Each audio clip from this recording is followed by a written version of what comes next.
Patty, welcome to the podcast. Hi, thank you for having me. First So happy to podcast, be here. right?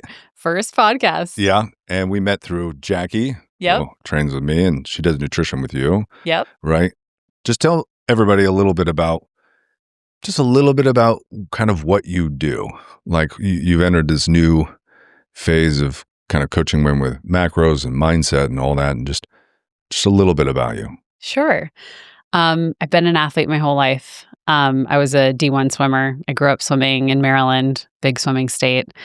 So fitness and athletics has always been a huge part of my life. But I think it wasn't until I became a mother, I have 2 daughters, 5 and 8, that I really realized, all of the pieces of your life that need to be in place in order to aesthetically achieve what you want and also be happy in your body and happy and content and able to live the life that you want to live without feeling like you're missing out on anything.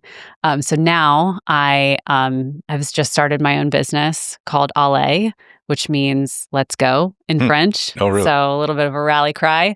And I'm wanting to help women understand what I now understand, which is that it doesn't have to be perfection. You don't have to be in a diet all the time.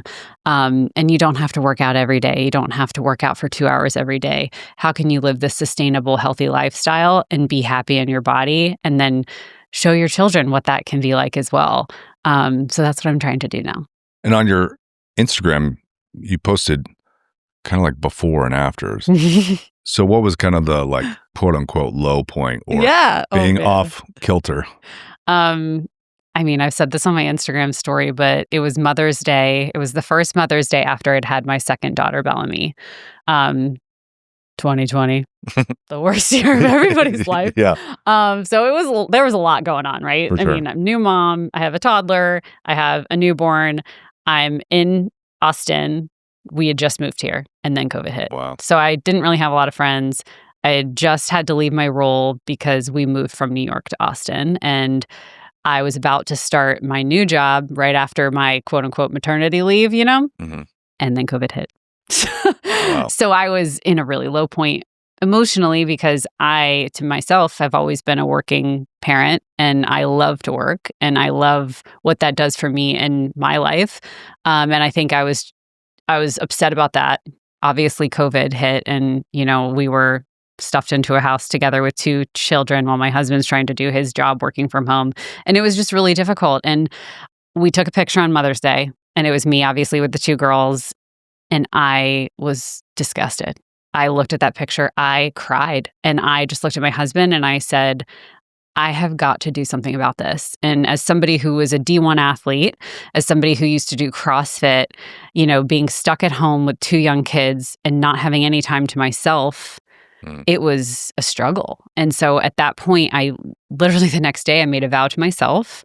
At the time, I had a bunch of friends that we were texting back and forth. We were Marco Poloing each other. And, we all kind of decided we were going to start working out together. And every day at nap time, put Bellamy down for her nap. I'd get Margot, who at the time was 3 years old, get her Magnetiles, get her out on the back patio if the weather was nice. If it was too hot, I'd be inside.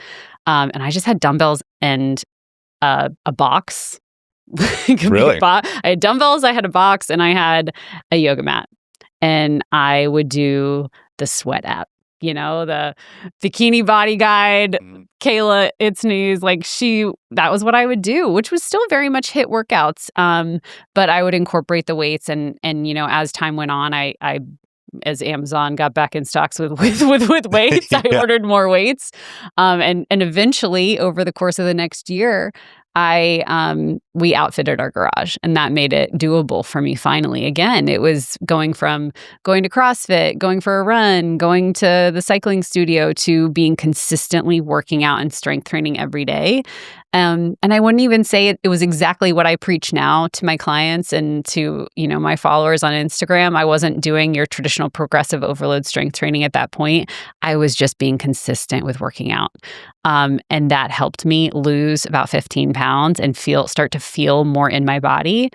But I still had more weight to lose and I still knew that I could level up again. And so that's when I found macros. Yeah. Sometimes you just need to get going. Yeah. And just do some kind of resistance training. It doesn't need to be perfect, some kind of, there's so many, like on the market, I was looking up, there's a guy who has a YouTube channel called, it's like something about garage gyms, and he does garage gym reviews. I love it. And he like reviews all the cool stuff you can put in your garage gym. Send him my way. Because I think every person should have a garage gym if they can, right? Especially if you're a mom or you have a family, to be able to just go in the gym and get a session in whenever you need, and to be able to just kind of like, it's like a little sanctuary, just disconnect. Totally. And have your kids be able to be there as well, and start to get that exercise bug and see their parents lifting is one of the best things I think you can do for your kids. Because then because if they start lifting when they're young, or just being in the gym and it's a fun thing, they'll want to do it for the rest of their lives, and it will be like a core memory. It already is. And I could not echo that more. I mean, just last night, I took my daughter to gymnastics, and we walk in and she's like, "Mommy, look at my muscles," showing me her muscles. And then she goes to another mom who's sitting there with her daughter, "Look at my mommy's muscles." I'm like so embarrassed, but it was so cute. And, it struck up a conversation with me and that mother, and we ended up connecting, and now we're going to have coffee. So it's just incredible. You see it through their eyes. My daughter's now like filming my TikToks and things like that, helping me in the gym. And she's out there. She wants to go work out with me too. She's like, "Mommy, she saw Colin's on your stories the other day." And she was like, "Can you get me that barbell, that weight that Colin's had?" I was like, "Yeah, I'll ask Brent where he got that." I can't remember the brand. I'll have to look. But yeah, they're super light. Like each of those little plates are like less than a pound. They're like so light. So you put all of them on there. It's but they feel invincible. And that's what you feel like when you're working out. And it's that feeling of you're giving to yourself. It's not I have to work out. It's I get to work out and I want to work out. And because this is what it does for my body. And even just last night, I was talking to Margot, my oldest, and, she was excited about what I was going to be doing today. And I asked her, I said, "Well, what do you think Mommy should talk about on the podcast?" And she's 8. And she's like, "I think you should talk about lifting weights and getting strong and tracking your food and eating protein." My 8-year-old said this. That's amazing. That's amazing. I was impressed. I was like, "Do you know what a macro is?" Yeah. So were you doing macros previous to like up until that point? No, I was actually because I was part of the CrossFit community. So I would say, I was. What was your training schedule like before the pandemic? Before the pandemic, I would go to CrossFit, and I would say I would go after I had children. I would go religiously when I had children, or before I had children. But even then, I would say my body wasn't where it is now. I was religiously going to CrossFit probably 5 or 6 days a week. I mean, I went to CrossFit the morning I had Margot. Wow. Like I was doing wall sits. I remember thinking this is probably not a good idea. But here I am. Yeah. So I was always very athletic, but you could never tell, right? I still had this layer of fluff on my body. And, I was a D1 swimmer. And even then I look at pictures of me when I was at my peak prime athletic wise, right? And I still didn't look the way I look now. And it was nutrition. And it was that missing piece of I had the muscle. It was always there. It just wasn't being shown because I didn't know how to do the fat loss phase properly. And I wasn't eating properly for a D1 athlete. And even for somebody doing CrossFit as much as I was doing, I was probably underfueling, right? Totally. Which is what so many women are doing these days. And so, when I was focused on CrossFit, my training schedule was CrossFit. So I was just going like full throttle every time I got to the CrossFit gym. And I loved it. I live for competition. I mean, come on. D1 athlete. Hello. And my husband and I did it together. We met at a marathon. Like we used to do all kinds of athletic things together. And that was a big reason why, we're married and we love our life now. We have a lot of the same interests. And now we have our home gym where we're able to do that together with our children. And it's been really helpful. But I would say the biggest difference for me was when I found macros. It really helped me understand that nutrition is 80%. And I argue probably 90% of your physical aesthetic. And if you're not focused on what you're eating and fueling your body for your goals and for the phase that you're in, you are not going to achieve the aesthetic look that you want. And, it's not all about aesthetics, but I'm a woman. I want to look hot. I want to look good in a bathing suit. And so I think, it's you have to have goals, and you have to realize that you can't always be in a calorie deficit. You can't always be in a diet. I don't want to say no to carbs. I love pizza. I love cake. I love all those things. And I don't think we should ever cut out a food group unless you have some sort of dietary restriction, right? And that's what I want to be preaching to women now, is that we can still live this full life. We can still go have a cocktail if you want to have a cocktail. We just need to understand what that looks like for your daily calories. If you have 2 cocktails at dinner, I want you to understand how many calories that is. I want you to understand how many carbs that is. And I want you to make the decision. And if it's the decision to go have a couple cocktails, great, do it and enjoy it and forget about it and move on. Next meal, get right back on track. Next day, get right back on track. It's not going to derail your progress. And I think that's what's really helped me, keep this weight off since 2020. I mean, I quickly lost about 30 pounds just from tracking macros. And then over the course of the last 5 years, it's been the progressive overload that has, body recomp has really helped me, get the muscle definition that I've always dreamed of having. It's always been there. It just hasn't been revealed. And so now I want to teach women how to do that for themselves, and so that they can have the tools in their tool belt to really make those changes and not just feel like they have to eat less or eat salad or train more. Train more. Oh my God. Overdoing the training. Overdoing the training. And good quality training. Why did you switch from CrossFit to more of seems like a traditional strength and conditioning or progressive overload? With my teeth gritted. I'm not going to lie. And I still do incorporate a lot of the CrossFit stuff into what I do now. I love Olympic lifting. I love doing your HIIT workout, but I do less, right? It's not my only focus. I think it was because in the solitude of your home gym, CrossFit, you're not going to do 20 burpees by yourself. No. That's not fun. Yeah. So I think it was okay, I have been hearing about progressive overload. I've been hearing about, the bodybuilding style of strength training, and I hired a coach. Coaches hire coaches. This is a thing. I love that. And I hired a coach to help me. Sometimes when you know too much, I follow all the time different high-level coaches that have been training for decades, and I'll get their programs and I'll follow them. One, to be able to learn more, because some guys are so into the details of how to progress things. And as you advance, it can get really nuanced. As well as when you start to know too many things, it's analysis paralysis. You're like, should I do this? Should I do that? It's just tell me what to do. Well, we're human. The same way the women come to your classes, the same reason people come to mine is they want you to tell them what to do. They want to get a good workout in, and they don't want to have to do it themselves. Think about it themselves. Exactly. It's the same way for me. And I hired a great coach. I've hired quite a few coaches over the course of the last few years. And, the programming speaks volumes. You see the results. And you also see how much stronger you get. I think it's hard to see how strong you get when you're doing burpees and you're exhausted between doing a hang clean or a power clean. And, in CrossFit, you are just wiped versus when you're doing progressive overload and you're slowing yourself down and you're focused on, if that day you're trying to get five reps in versus 30 reps in. I think CrossFit, you're just full throttle all the time, whereas you're really forced to slow down when you're doing progressive overload and focus on the muscles that you're working. And that mind-muscle connection is something that I was not doing when I was doing CrossFit. And I love that piece of it now.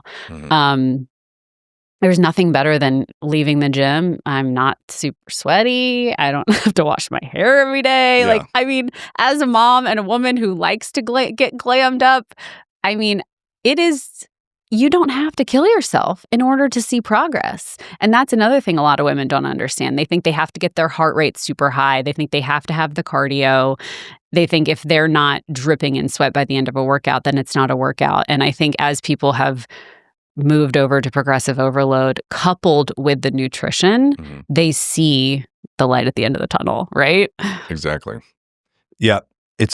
extremely difficult for women to build muscle. And so if you're only doing these, especially if you've never been an athlete and you've never probably done some of these movements, and you just go to these classes like boot camp classes or I don't know, things that have low resistance that are just really hot, it seems like a good workout and you get a strong endorphin high, but you're not building muscle. And as a woman, when you build muscle, you don't really build a lot. Like you might, like when I first started training women, they always put on 5 pounds and they freak out. And that's why a lot of women on their own, they're like, I started lifting, but then I stopped because I was just getting bigger. It's like, well, technically, yeah, you're just putting on the muscle you should have had, but most of it's water inside the muscle. You're starting to like actually get the glycogen in there. But that's the thing that's going to start to pull the fat off. And then when you add the nutrition into it too, it's really going to change your body. Right? But a lot of people don't track their weights, so they don't do progressive overload, and they've just been inundated with this, just destroy yourself every single time. When you're young, you can kind of handle that, but especially women over the age of 35, it's just too taxing to have that insane amount of high cortisol from that like really high heart rate. It's good to get your heart rate in intervals for short periods of time, but not for 45 minutes, 4 to 5 times a week. It's just way too much. I'm with you. And I now realize that. And, you know, I think that was a big piece of the weight loss too for me, is that I finally had less stress on my body and the cortisol came down. I was less puffy. I mean, you see it in your face immediately, not just from the weight loss, but from the cortisol going down. And so many women, people are talking about this now, which I love, by the way. You know, people are actually talking about, you know, red light and sauna and cold plunging, God forbid. Like I have a whole thing on that too. You know, it's like cold plunging for women is not that great, you know, and people think it is. And our bodies, men and women, we're just really different. And it spikes your cortisol for a woman if you're going in a cold plunge that's too cold. And so just like that, it's the same for HIIT style workouts. And while I say to my clients and people I talk to now about fitness is, if you love it, do it, but don't do it every day. Don't make that be your sole focus. If you love Pilates, the same thing with Pilates. If you love it, do it, but that can't be what you do every day.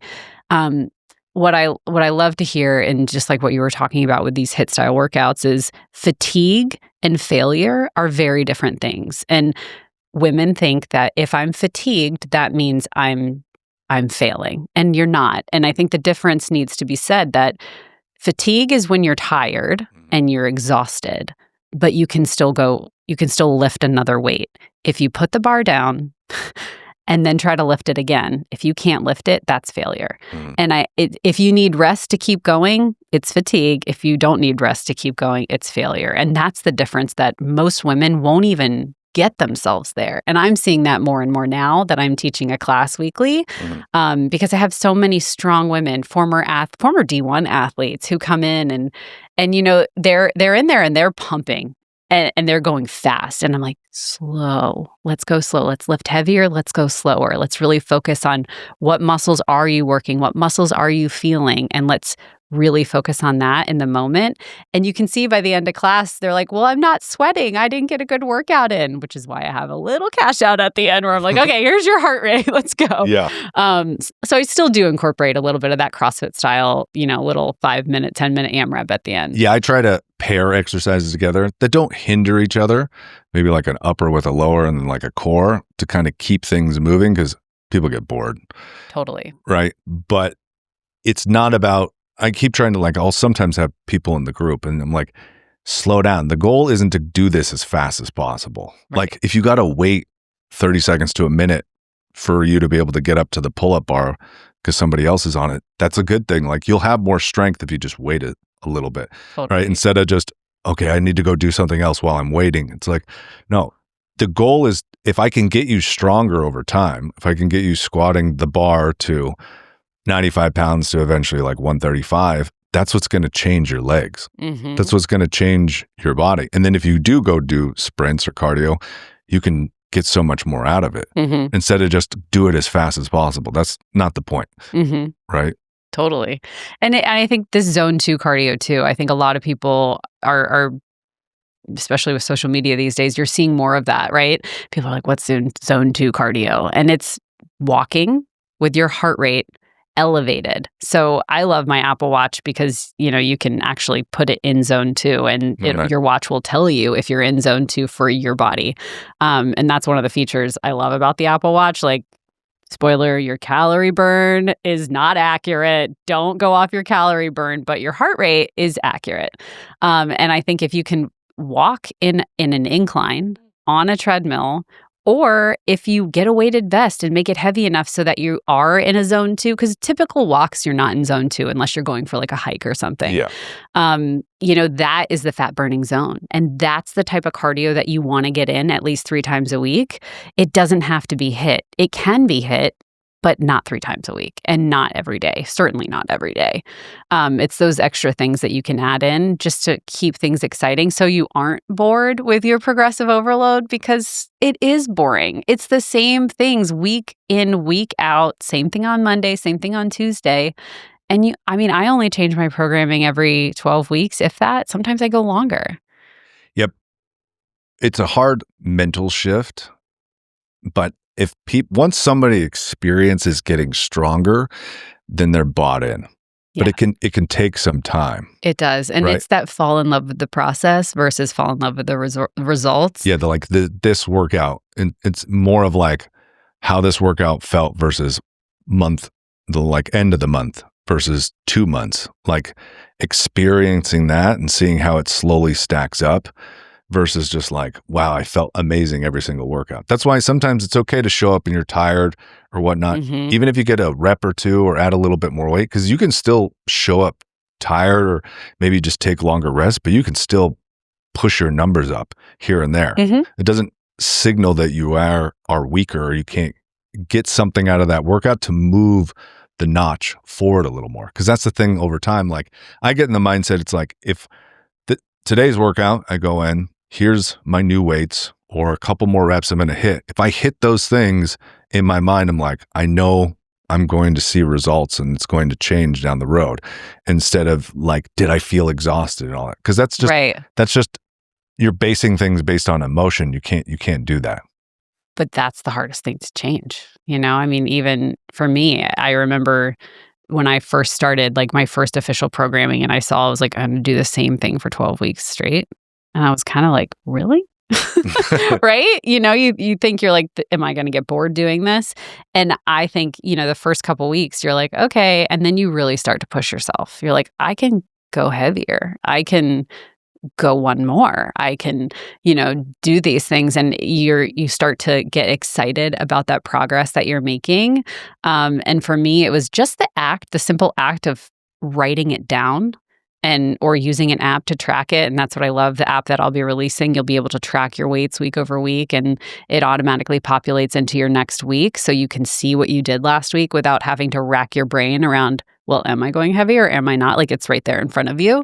And there's also rest timers. So if I say take a minute and a half rest, I mean it. You're not a warrior if you rest less, just like you said earlier. I think these are really important things when you're trying to build strength and build muscle, and keep it on. I think that's another thing that a lot of women are scared to build muscle, but they're also not coupling it with the nutrition. And when you couple it with the nutrition, you build muscle. It's that recomp where you can build muscle while you're losing fat, which for a gym newbie is a lot easier to do. For somebody like me who's been working out consistently, that's a lot harder to do. I really need to make sure I'm eating a lot more food and a lot more protein if I'm going to put on more muscle now at this point. Yeah, when people first start to train, I mean, this is an exciting thing. Like if you haven't really done true strength training or progressive overload, you can get very strong for the first year or two because you have you're in what's called like a beginner phase where your ability to adapt to exercises happens very quickly, even though you're like, well, I've been exercising my whole life, but you haven't been doing actual progressive overload. So you haven't even tapped into your body's ability to produce strength so you can progress. And then very quickly, and that muscle mass comes on pretty quickly. And then slowly that body fat comes off. But women usually get to a place where they start to plateau. Yeah. Like I have different camps of individuals I train. If they've been with me for like a year or so, they get down really lean. They can maybe see their abs, or like they're probably in the high teens, which is a pretty low body fat percentage, 17, 18%. And then I have to try to convince them to eat more and gain weight. And that is a difficult thing to do. Very difficult. Because they're very resistant to letting go of that lean. And I try to give figure out what you're comfortable going up to body fat percentage wise, potentially, and slowly start to allow yourself to go up, whether it's a 2, 3, or 4 month phase. But it can be mentally challenging for a lot of women. This is where, like, once you get to that place, macros become essential, because you can't just quote unquote eat more.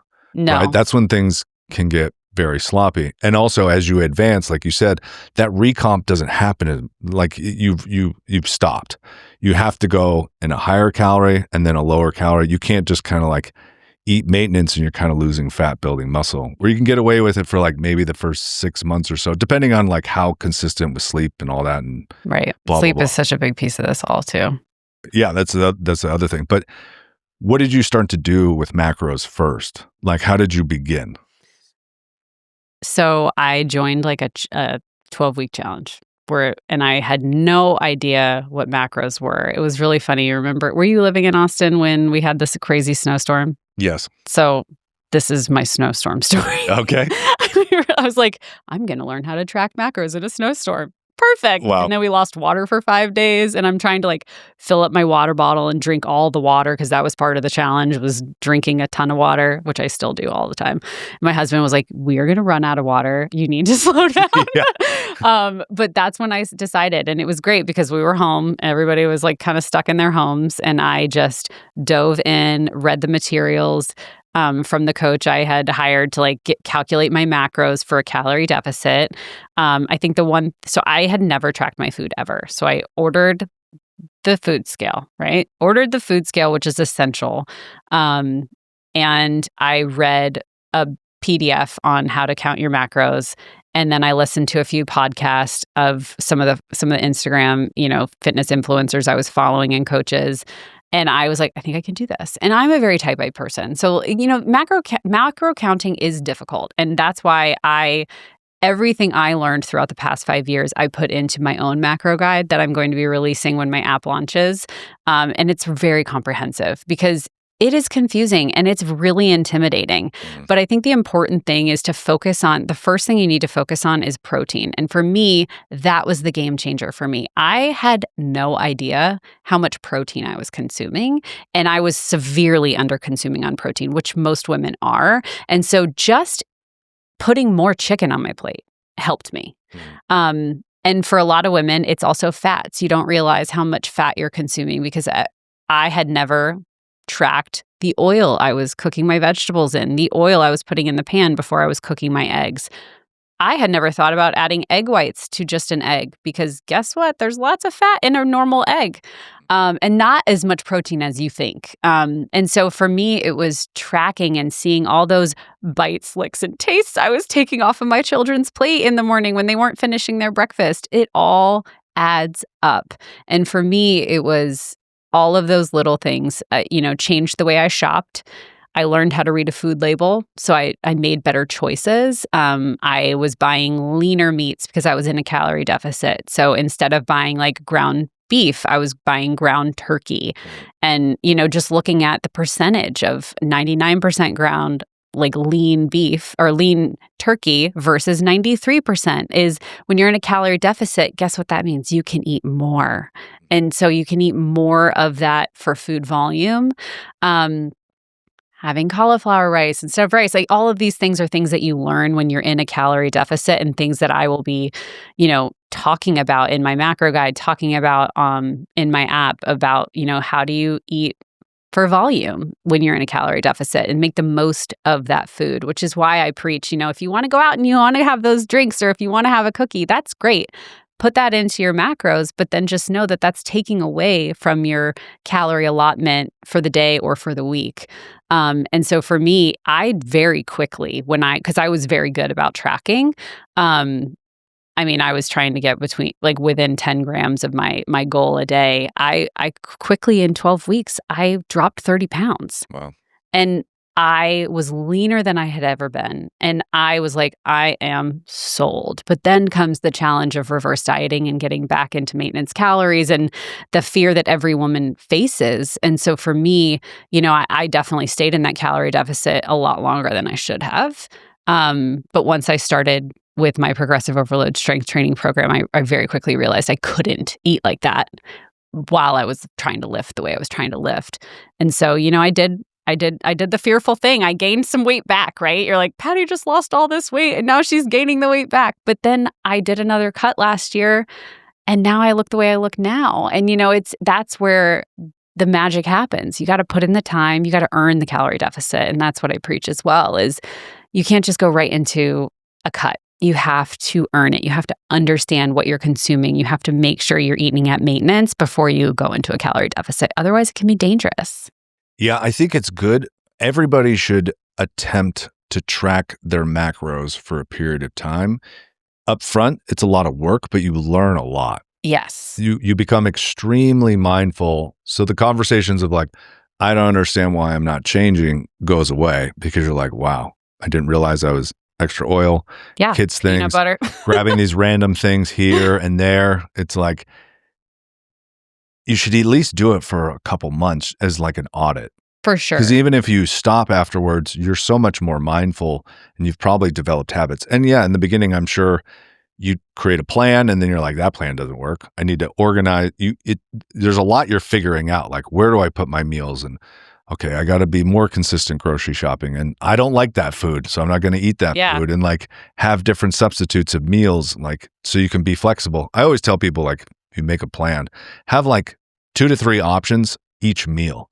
So like if you come up to that meal and you don't want to eat that thing, you can like just, there's 2 other things you can flip to immediately. Totally. That you're not stuck with exactly We're that. on the same page. I mean, what I preach and what I do in my own household is on Sundays I meal prep, but I don't meal prep in terms of like putting my actual plate into a bowl. I meal prep by protein, carbs, and veggies. And so every week I meal prep at least 2 meats. Usually it's ground turkey and chicken because those are what my kids will eat and that's what my husband likes and that's what I love. But every once in a while I'll add fish into there. And then that's what's in the fridge, meal prepped separately in separate containers. I do a couple vegetables. I do a couple starches. So I'll have cauliflower rice in the freezer, easy to go in the microwave. I'll make some, farro or rice or sweet potatoes. And then I always have fresh veggies. And then all the bowls you can make. I mean, we live in Texas. Like, who doesn't love a quesadilla? Who doesn't love a taco? You can throw any of that into any of that. You can put it in eggs for breakfast in the morning. So you have, like you said, so many options right there. And it's just about seeing it on your plate. Once you can see what for me, I try to get 150 grams of protein a day, and that's more than I weigh, right? Like you should get 1 to 1.4 grams of protein per pound of body weight if you're looking to build muscle, if you're looking to change your body. Like that's what I tell the women I coach. If they're on the smaller side, I usually try to start with 1-to-1 ratio and even a little lower because a lot of women get intimidated by that. But for me now, like I like having protein. It keeps me fuller longer. I'm satiated. I like feel good when I've eaten a lot of protein. And so now I know what that looks like. To your point, I eat intuitively now because I've earned it. I have tracked my food for years and now I know what my plates should look like. And I know what to order when I go to a restaurant. I know I'm not going to order something fried unless it's like a treat yourself kind of moment. But like I know to order grilled. I know to get dressing on the side. I know to get a lemon instead of dressing or ask. Some restaurants will not cook in their oil. So there are ways to live and choose what you want to spend your calories on more wisely. And I think that's what people just don't realize, that they're allowed to do those things, Like I love to go out to eat. I'm a foodie. And I still do. I mean, I posted on my stories the other day, and one of my clients emailed me. I was like, I love sushi. I can't get it up. But every time I can't get it out of my head. But every time I track it, I realize how many calories are in a sushi roll. And you're like, yeah, but have you thought about maybe getting it Naruto style, wrapping it in cucumber instead of wrapping it in rice, and you still get the sushi part of it, or ordering sashimi versus ordering nigiri. There's all different ways that you can still live your life. We don't need to cut out food groups. And that's what I think is the biggest difference in my life now. Whereas before, when I was doing CrossFit and trying to eat paleo, it was restriction, restriction, restriction, like no pizza, no carbs, like only meat. Oh, I can eat nuts, though. I can eat tons of nuts because nuts are from the earth. But then you realize how many calories and how much fat is in a handful of nuts. It's a lot, way too many.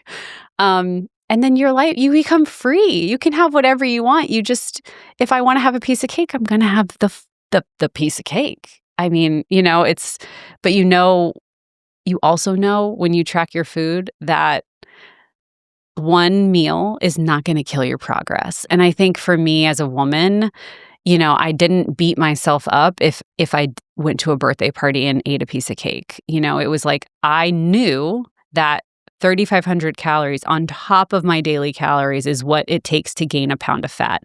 Everything else is just water weight.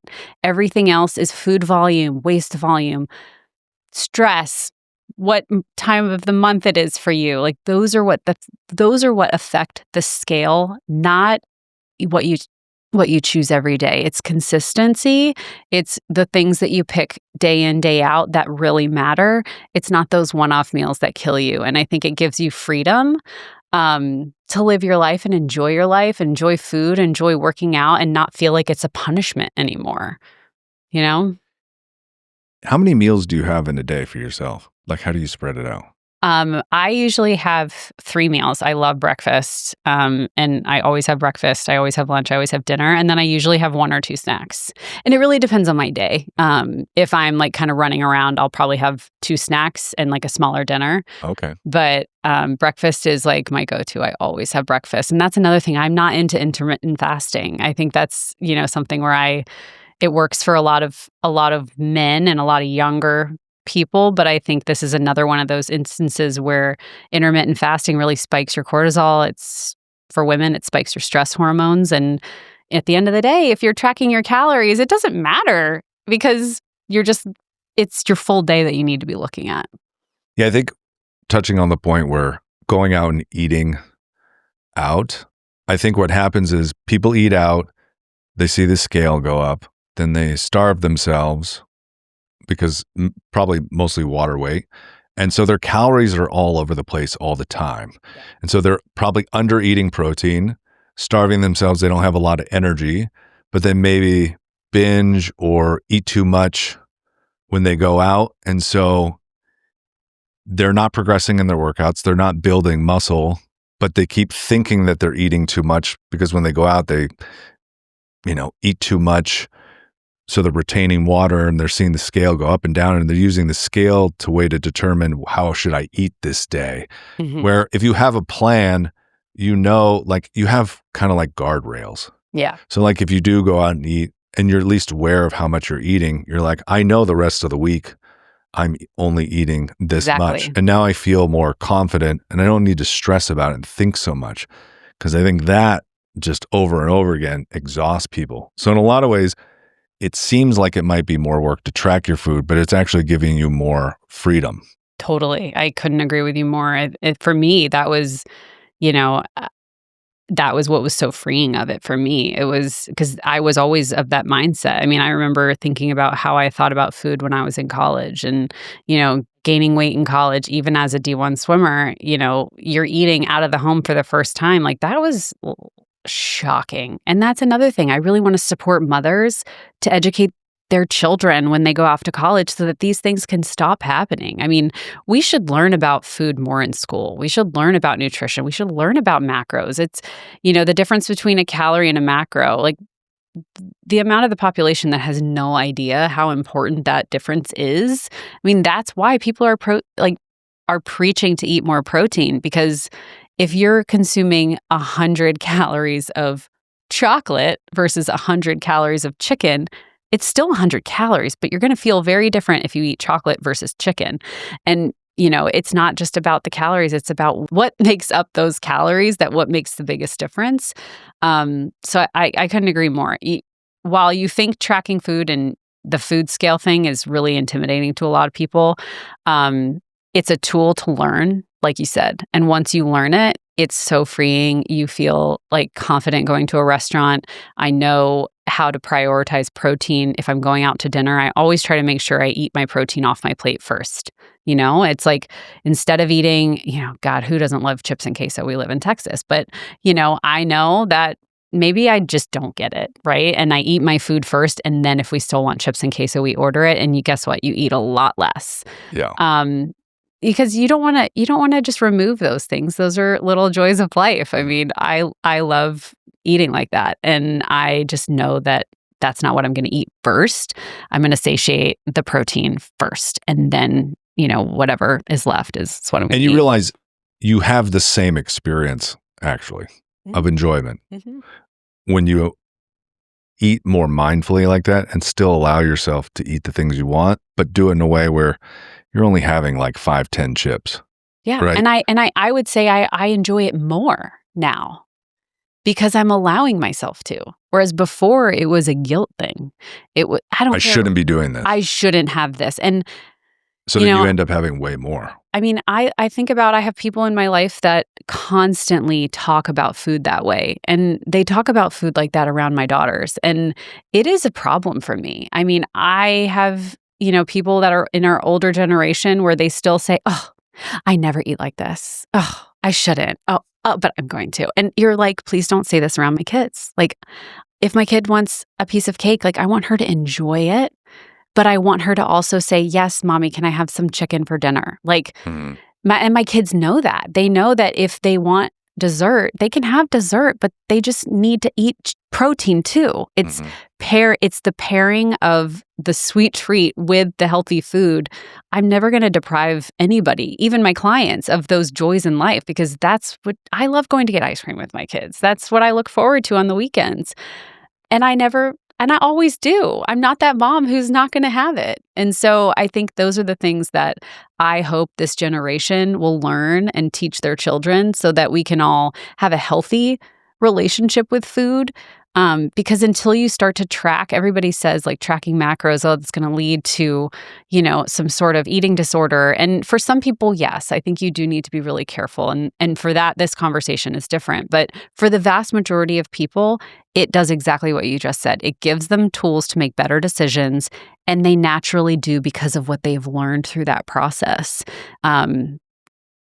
It's just the way that it goes. Takes away the anxiety of making too many choices and what should I be eating and I feel like it alleviates the daily and hourly struggle of like, am I doing the right thing? And taking away like each meal needs to be super satisfying and like, what am I hungry for now? Where it's like breakfast, it's like just consistently eating that way. You realize, wow, I feel so much better. Mm-hmm. So it's not more about like waking up and just being like, what should I eat, this or that, or don't eat this because I'm trying to lose weight, or and then when you do go out and eat, you actually really enjoy those things because most of the time you should just be eating to fuel your body, and it should feel good as well. But when you have it planned out, you don't have to think so much about it. Well, and that's what I tell my clients who are new to tracking macros is the most important thing is I always say the night before, I want you to put your plan into the app of what you're going to eat tomorrow. And that way it's a food plan and you're following a menu versus I'm going to try to build a plate on the fly of how much, then you're going to fail every time. And then you're playing macro Tetris, which is not fun to play. No. By the end of the day, you're like, I can only have protein. What am I going to eat? Because most protein has fat in it. Yeah. You shouldn't live like that. You need to prioritize protein first. So I always say track it the night before. And depending on however many meals you have a day, like for me, I usually have 3 or 4, divide your total protein across the number of meals that you have. So if you need 150 grams of protein, you're going to divide that by 4. And then that's your target protein to hit for each meal. And then it's pretty easy. Okay, I'm going to have eggs and egg whites for breakfast with some sausage. You put that into the app. How much does that total? And then for lunch, I'm going to have chicken. I'm going to have 3 ounces of chicken. No, maybe I need to have 4 ounces of chicken. And you kind of play with it the night before, and you get into just, this is my meal plan for the next day. And I eat a lot of the same foods. I would say my variety comes when I eat out, because I know what fuels me. I know what makes me feel good. I know what makes my body feel less bloated and less sodium. And so therefore I know what makes me feel good. So that's what I cook at home. And then if I'm going to go out and have variety, that's how I get the variety in my diet, or change up the vegetables, change up the protein. But it's typically really consistently like eating some sort of bowl, some sort of taco at my house. I love Greek yogurt with protein powder mixed in with a protein bar for breakfast, because it's easy if I'm at home or if I'm on the go. Fresh fruit, I think that there are staples in your diet, and that's okay. And I think a lot of moms get a lot of pressure too for like having that sit down family meal. And thinking that every night needs to be this elaborate home-cooked meal. And that can get really stressful, especially when women are tracking macros for the first time, because they're like, well, if I have to eat something different than my family, which is why I preach to cook in bulk, like prepping it the way that you do. That way your kids can eat the same thing you're eating, but you're just making your plate differently. I avoid making casseroles. I avoid making things in the crock pot that have all the cheese and stuff like that, just because I know I can't calculate that for myself. I mean, I'll eat it if I go to a friend's house and, at that point it is what it is. But when I'm at home, I know exactly what I'm putting in my food. And it makes everybody happy. Yeah, it's so much easier. Can you touch on reverse dieting? Yeah. I get this question a lot. What is the purpose of it? How to do it and why to do it? So reverse dieting is the phase that you go through after you've been in a calorie deficit. So a calorie deficit is you're consuming less calories than you're expending. So typically you should be losing fat when you're in that phase. And then from there, what you want to do is reverse back to maintenance. And what maintenance is your total daily energy expenditure, your TDEE, which is what a lot of people you'll see in social media calling it. That is your maintenance calories. And you can calculate that with a formula. I'm happy to share that. But that is where your body expends that amount of calories per day. So anything under that, you shouldn't be eating. Anything over that is you're going to be burning you have to burn calories, which is what you walk and you move. And that's how so you want to reverse back to your TDEE, which is your maintenance calories. And that's where you want to live. That's the best place to be, because you can build muscle and you can sustain your body weight when you're in maintenance. So in order to get to that number, some people, and I've tried this before and it's worked for me, some people can reverse right back to maintenance. Like one day you're eating 1,500 calories and then tomorrow you eat 2,100 calories and you're fine. I would say don't get on the scale. It'll freak you out. Don't do that for at least a week. But eventually your body will level back out. You'll get a lot of food volume, some water weight in there, but you should successfully be able to transition up to that. But reverse dieting is a less intimidating way to do it by adding week over week about 150, 200 calories a week and watching slowly how your body reacts to those additional calories. And so you're basically reversing slowly back from your cut calories to your maintenance calories. And it typically takes about a month or two to get back up to your maintenance calories. And some people have found when you're reversing back, you can even go higher than your total daily energy expenditure and still be living in a place based off of the amount of working out that you're doing where you're able to maintain the weight that you had during your cut. It's very normal to add 3 to 5 pounds when you're reversing back, and you have to be okay with that. But the most important thing is to not just be focused on the scale, it's to be focused on the way your clothes fit, focused on the measurements. I encourage all of my clients to measure their waist, their hips, especially, the waist is the biggest one, I think, for women when you're worried about fat loss. And as long as your biomarkers aren't changing drastically, like live your life. You get more calories. You should be happy. You should be excited about that. And I'm not talking about going to spend it on donuts, but, instead of buying the lean ground turkey, that's when I go back to buying the ground beef.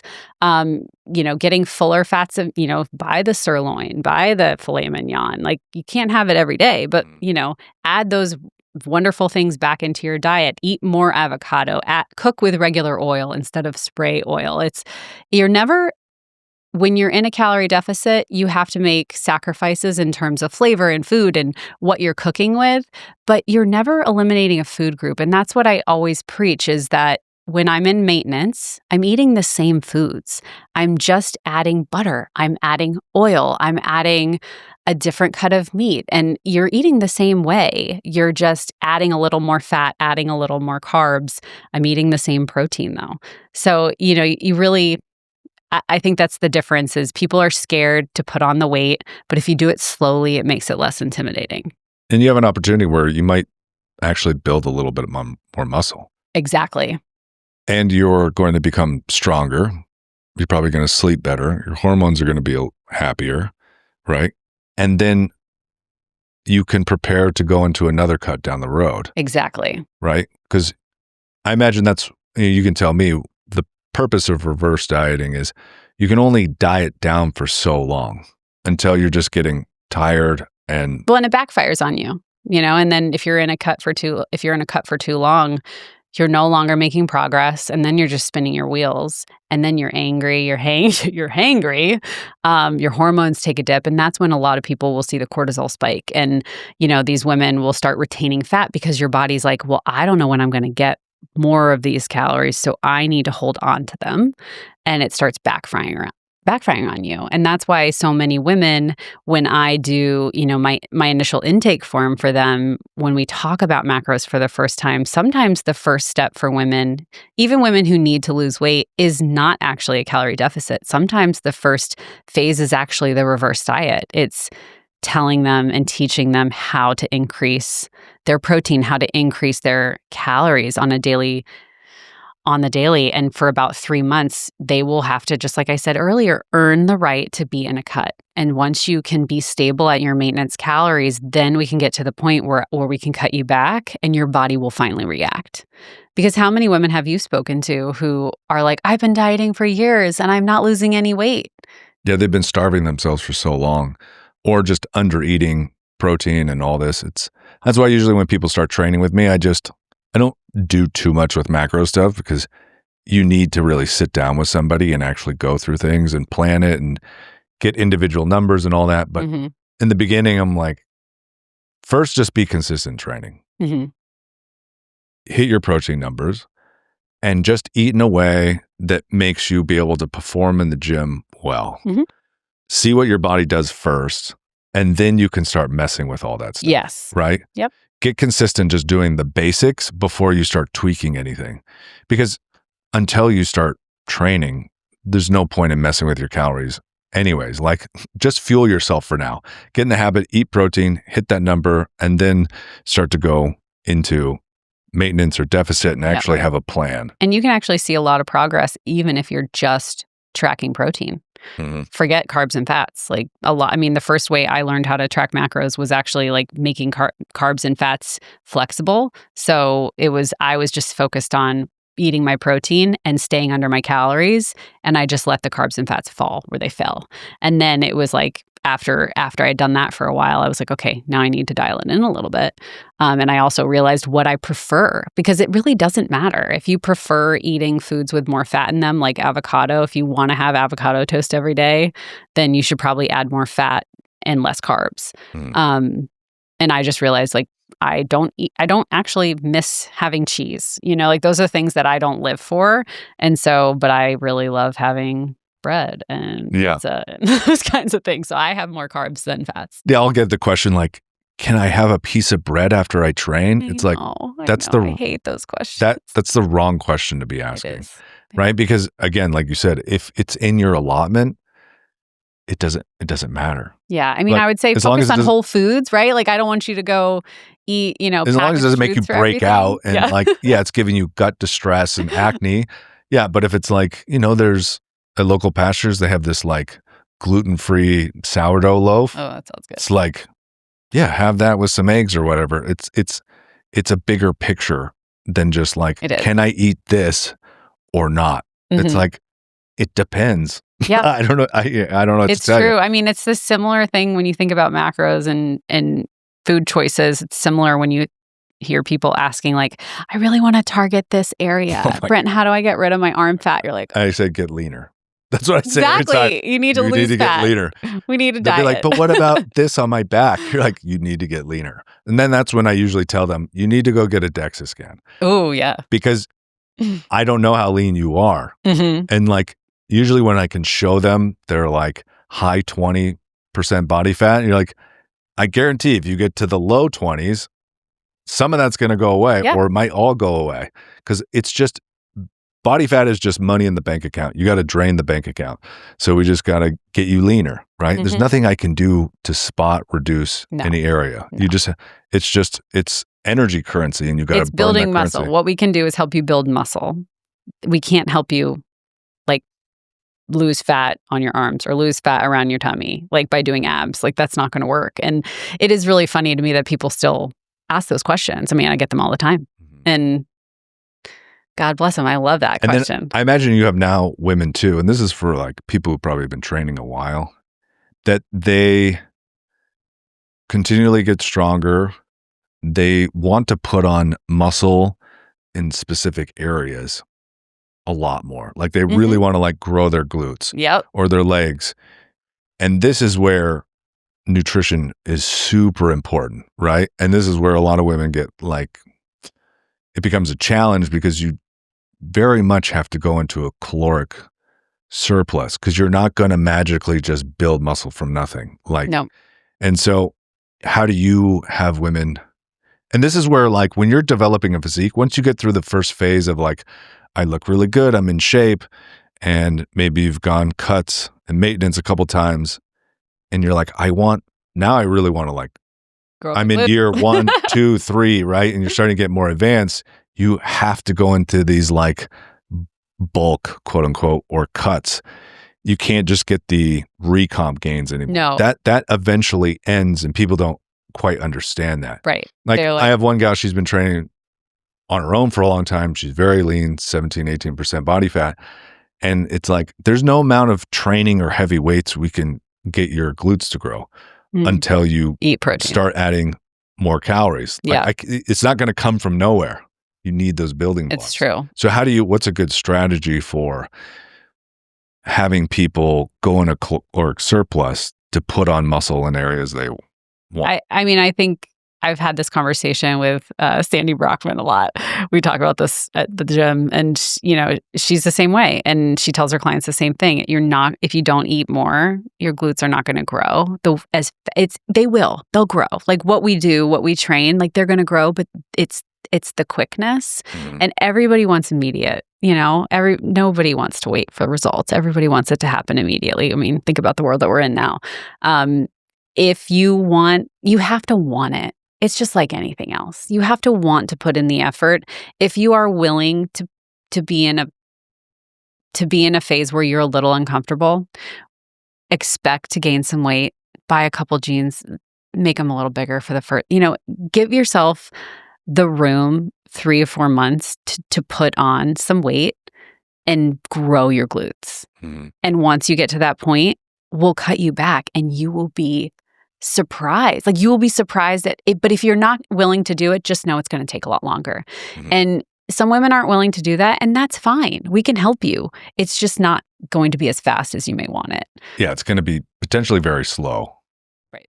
Very slow. Or and depending on some people's body types, like they really need the caloric surplus to put on muscle. Different body types, some grow muscle very easily and being in maintenance, and some like if you're already naturally really lean, you definitely need that push in calories. But I think that's where having a DEXA scan at the beginning of a relationship with a client is also really helpful because, you can show them as they're putting on the weight. And I think for me, that also helped because I went through a phase where I was bulking. I hate that word. I know. It's really hard with women. We're like, we got to come up with something else. I was in a calorie surplus. Yeah. I was definitely eating more, and I was, getting bigger. And then I went into a cut, and it was hard for me because like your clothes start getting tight. Like people notice, people say things, and then you're just like, Patty's so fit. Why is she looking like that? And it gets in your head. I mean, we're women. This is just what it's like. But if you own it and if you say, I am doing this for a result, just like you're in a cut, it's not fun when you go out to dinner and you're like, I'm sorry, I'm not going to have the chips and queso tonight. Like,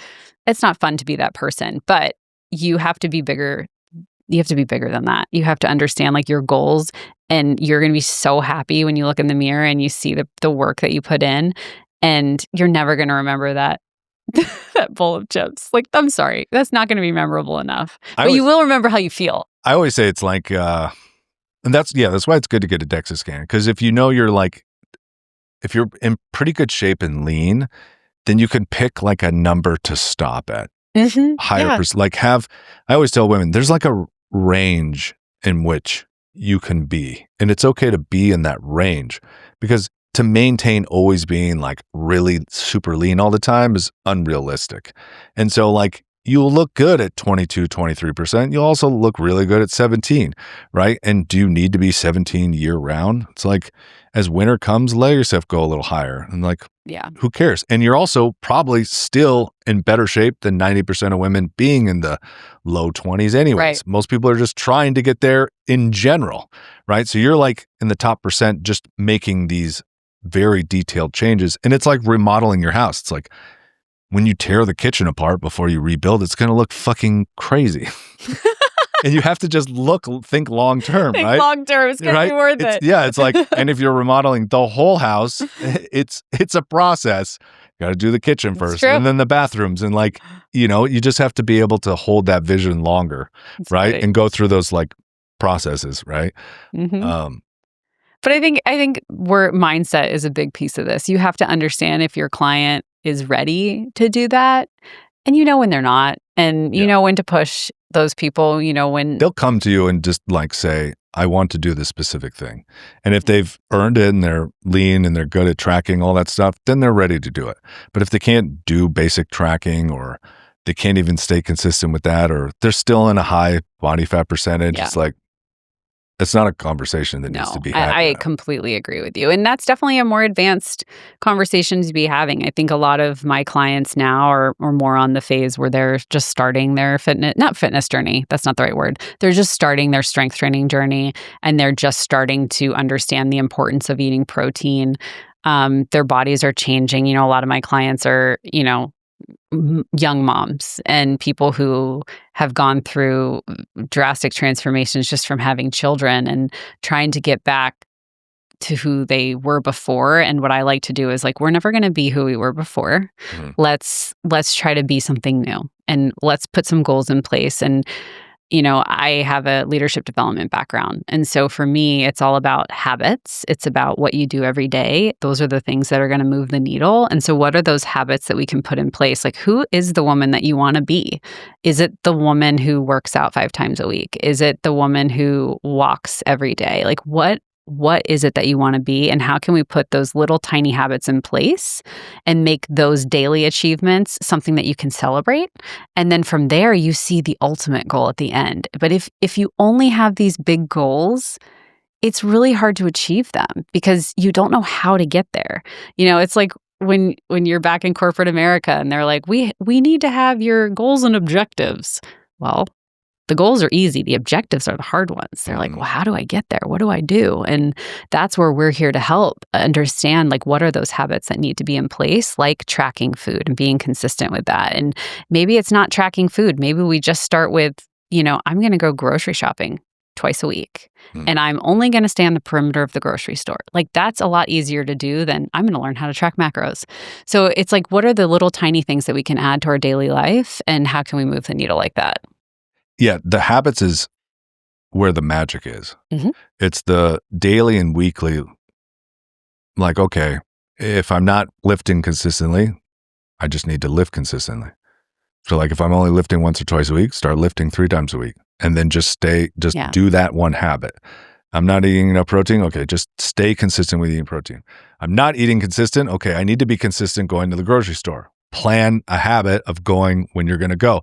Like all those things will add up and start moving you in the direction of where you want to. Exactly. And I always loved the habit stacking, stack it right behind something you already do. If you are driving your kids to school every day, that's something you have to do. It's something you're not going to not do.